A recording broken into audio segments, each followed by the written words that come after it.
She wasn't just a pirate. She commanded over 70,000 men, terrorized empires, and dictated peace terms to the Qing dynasty. Her name was feared from the Pearl River to the South China Sea.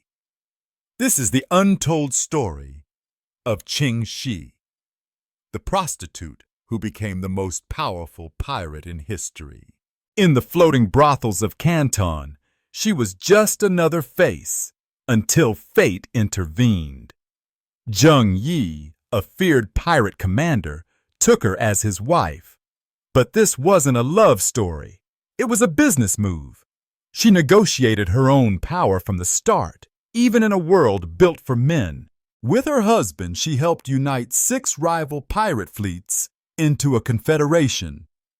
Each flew a different color flag: red, black, blue, yellow, white, and green. But it was the red flag fleet under her future lover, Ching Shih, that would become her sword and shield. In 1807, Zheng Yi was swept overboard in a typhoon. With no clear successor, the pirate confederation was vulnerable. But Ching Shih didn't weep. She stepped forward, and in a move no one saw coming, she seized the reins of the pirate empire her husband had built. The fleet commanders expected a man to rise. Instead, it was a woman, Zheng Yi's widow. She didn't beg. She reminded them who ran the books, who organized the protection rackets, who managed the money. And just like that, they agreed.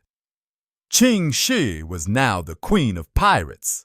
To seal her power, Ching Shih made a bold move.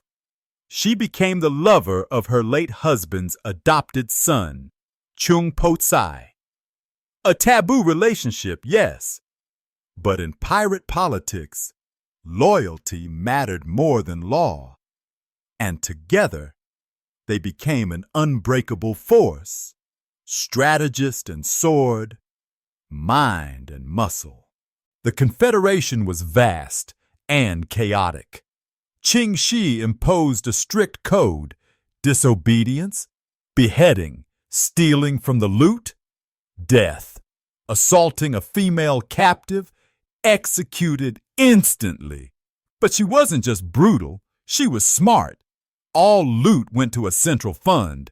Pirates were paid fairly, making loyalty profitable. She turned piracy into a corporation. Merchants in Canton paid for protection.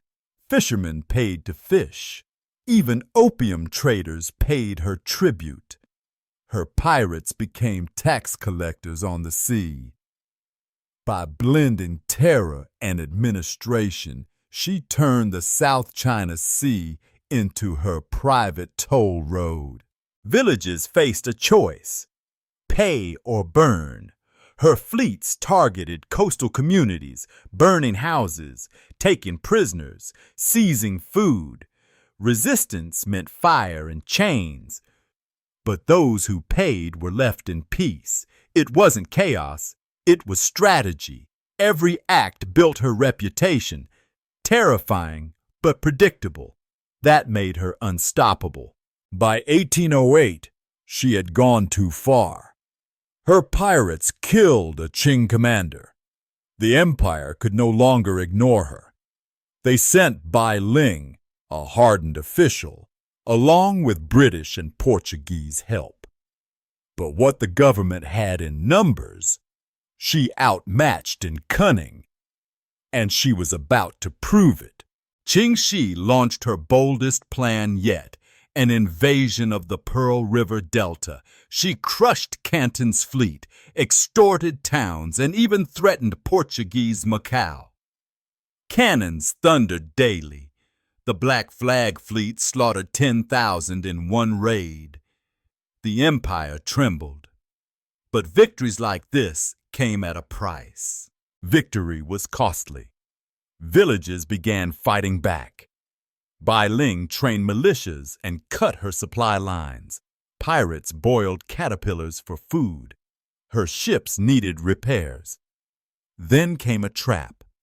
60 war junks, fire ships, and 4 Western vessels surrounded her base at Lantau. This time, it was her turn to run. Her ships were scattered. Most were under repair. When she looked out to sea, she saw sails. Portuguese ships. Then came more. 60 war junks and dozens of fishing boats armed for war. The trap was perfect, and yet Ching Shih didn't flee. She sent one message: send help. For days, the pirates held the bay. Then came the fire ships, boats packed with straw and explosives. One by one, they drifted toward the pirates' wall of ships. Flames rose.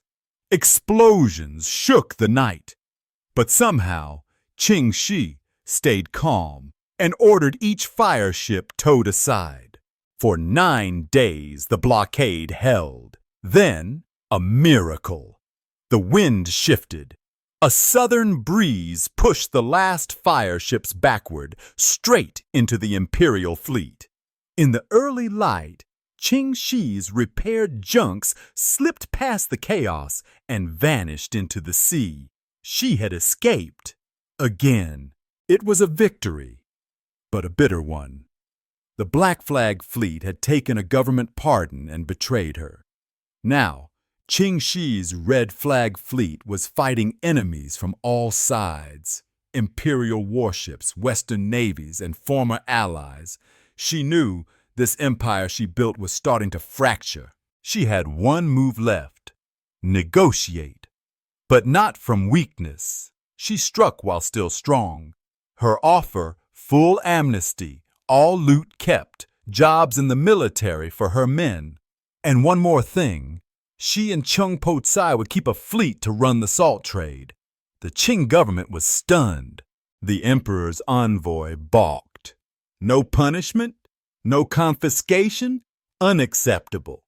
So Ching Shih did what no pirate had ever done. She marched into Canton, demanded a meeting, and threatened to return to piracy. The envoy caved. She got everything. And in 1810, her fleet surrendered on her terms. In April 1810, the deal was done. 17,000 pirates surrendered in Macau, over 200 ships, more than 1,300 cannons. Not one person punished, not one treasure taken. Ching Shih had done the impossible. She retired from piracy. Richer and more powerful than when she began. She didn't fade into obscurity. Ching Shih opened a gambling house in Canton and became a respected figure in business. She and Chung Po Tsai lived comfortably. She had outwitted empires, outlasted enemies, and died in her bed at 69. Something few pirates in history could ever claim. Ching Shih had exposed a fatal weakness. The Qing Navy was obsolete. She had ruled the seas not just by force, but because China didn't take maritime power seriously. The emperor ignored this flaw, and it would cost him badly just a few decades later. In 1839, only 29 years after Ching Shih surrendered, a small British fleet returned to Chinese waters. This time, they weren't paying tribute. They brought opium, cannons, and a lesson in imperialism. The Opium Wars began. China, unprepared at sea, was brought to its knees in months. Though long dead, Ching Shih's story haunted the seas. She had shown what one person could do with strategy, discipline, and raw willpower. She wasn't just a pirate. She was a tactician, a ruler, a ghost that whispered. Had China listened to her legacy, it might have ruled the waves. Ching Shih broke every rule. She ruled men in a world built for emperors. She made peace without surrendering power. And in her quiet retirement, she left behind the loudest message: If you don't control the sea, someone else will, and they may not be as merciful as she was. She wasn't born into power. She didn't inherit a throne. But she took the South China Sea and ruled it like an empress, not from land, from the deck of a ship. And her enemies, they were emperors, generals, even nations. They called her Ching Shih, once a nameless girl in a floating brothel, now the woman who forced the Qing dynasty to negotiate. She didn't die in battle. She walked away, richer than any pirate in history. In the 1780s, the waters around Canton shimmered with floating houses and brothels. These were not places of power. They were places where power used others. But one girl, Shi Yang, was different. She watched, she listened, she learned. Zheng Yi, a rising pirate lord, saw more than beauty in Shi Yang. He saw ambition. He offered marriage. She accepted, but with terms. She would control half of all profits. Not a lover, a partner. She became Ching Shih, wife of Zheng Yi. Most pirate fleets in China fought each other, different banners, different loyalties. But Zheng Yi and Ching Shih united them, red, black, white, blue, green, yellow. Together, they became the Pirate Confederation, a floating kingdom, while Zheng Yi commanded the battles. It was Ching Shih who ran the empire. She managed trade routes, ransoms, and tribute. Salt merchants feared her more than the sea. Even then, she was already the shadow ruler. In 1807, during a sudden typhoon, Zheng Yi was swept overboard. Just like that, the Pirate Confederation lost its face, but not its spine. Ching Shih didn't cry. She made her next move. With Zheng dead, the fleets needed a leader. Many expected war between captains. Instead, a woman stepped forward. She wasn't wearing armor, but she had command in her voice, and every man in that room knew she had already been leading them for years. When the pirate captains gathered to choose a new leader, one voice cut through the tension. A woman's. Ching Shih stood tall. She didn't plead. She reminded them who organized the trade, the bribes, the money. Without her, they were just men with boats. There was one threat to her rule. Chung Po Tsai, Zheng Yi's adopted son, young, brave, and beloved. So she made him her ally. Then, her lover. With him commanding the Red Flag Fleet and her steering strategy, no one could oppose her. Her empire was vast and lawless, so she created the pirate code. Break ranks? Beheaded. Keep stolen goods? Beheaded. Assault a captive? Death on the spot. Harsh? Yes. But order from chaos requires fear. She wasn't only cruel, she was fair. All loot went to a central fund. The crew got 20%. The rest funded ships, repairs, weapons. That meant every pirate had a stake in the future. It wasn't just robbery, it was revenue sharing. Her grip stretched beyond ships. Salt merchants paid for protection. Fishermen paid to fish. Even opium traders bowed their heads. If you moved cargo through the South China Sea, you paid Ching Shih first, or you didn't move at all. Her network functioned like a government. Taxes, logistics, patrol routes. She ruled the coast without ever needing to own land. She didn't conquer cities. She surrounded them. Ching Shih made the sea itself her empire. Villages were given two options: pay tribute or burn. Those who paid saw calm waters and safe trade. Those who refused were looted, their homes set ablaze. It wasn't personal, It was business. She didn't always need to attack. Her reputation did the work. Whispers of entire towns disappearing in flames were enough. People paid to avoid becoming the next example. Terror was her marketing strategy. In 1808, the line was crossed. A provincial Qing commander was killed. The empire could no longer ignore Ching Shih. They sent a hardened official, Bai Ling, and this time he didn't come alone. He brought British and Portuguese ships. The full weight of empire was coming. But Ching Shih struck first. She invaded the Pearl River Delta, home to Canton and Portuguese Macau. Her fleet crushed local defenses. For a year the region burned. Cannons roared daily, villages fell, and behind every raid was her silent strategy. The people of Canton heard pirate cannons day and night. Even Portuguese outposts trembled. Her empire wasn't just floating, it was on fire. But every fire needs fuel. And Ching Shih's fleet was burning through men, money, and morale. Bai Ling was no fool. He trained local militias. Villages began fighting back. Supply routes were cut. Pirates, once feared as gods, were now starving. They ate caterpillars boiled with rice. Even their sea kingdom had limits. Then the empire brought out its newest weapon: 60 modern war junks and 4 foreign ships. River battles were different from sea fights. Ching Shih couldn't maneuver. She lost ground and her personal squadron was nearly destroyed. Wounded, but not broken, Ching Shih retreated. She returned to her base at Lantau Island. Her ships needed repairs.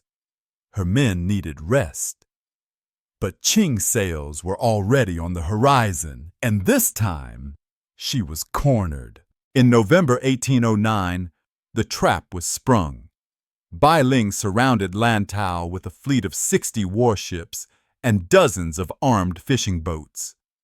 Ching Shih's ships were still on land, beached for repair. She sent one message: send help now. Chung Po Tsai arrived with the Red Flag Fleet, but help was limited. The Black Flag Fleet refused to come. With only 7 junk ships, Ching Shih blocked the mouth of the bay, hoping to hold until escape was possible. Then came the most terrifying wave: fire ships. 43 boats packed with straw and gunpowder. They drifted silently toward the pirates. It was a floating wall of flame.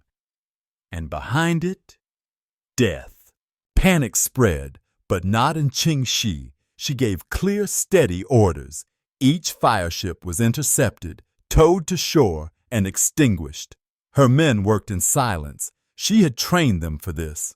Then, just when all seemed lost, the wind changed. A southerly breeze swept the last 2 fire ships straight back into the Qing fleet. Explosions tore through the imperial line. The gods, it seemed, favored the pirates. Before dawn, her fleet slipped through the smog. Older ships shielded the newer ones.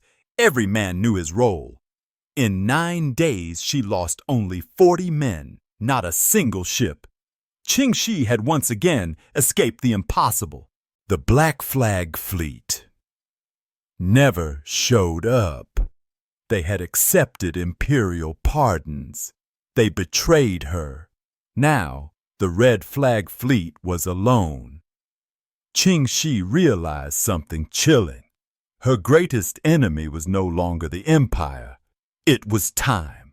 Imperial warships to the north, Western navies to the south, defectors behind her.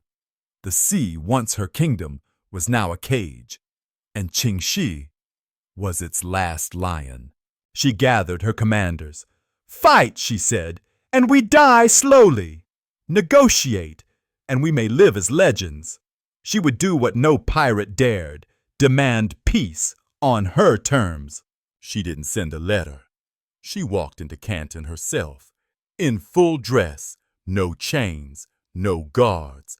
She demanded to speak directly with Bai Ling. Her pirates would keep their loot. They would be pardoned. They could join the army or retire.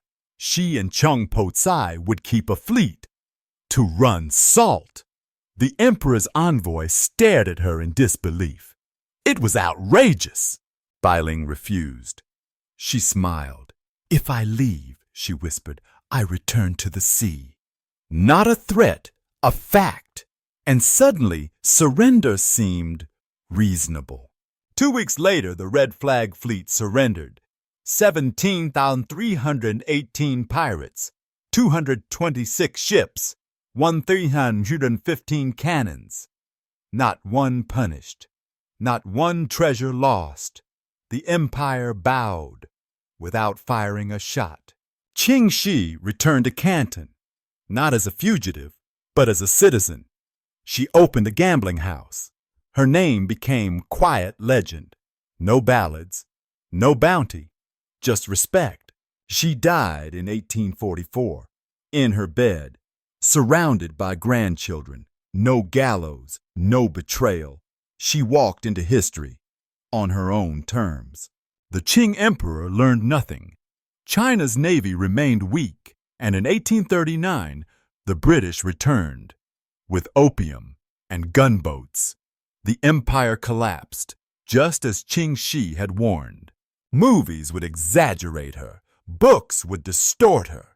But one truth remains. She did what no pirate, male or female, ever managed. She won. She ruled not through strength, but through system.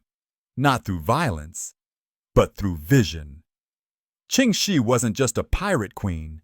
She was a strategist, a survivor, and a storm the world never saw coming.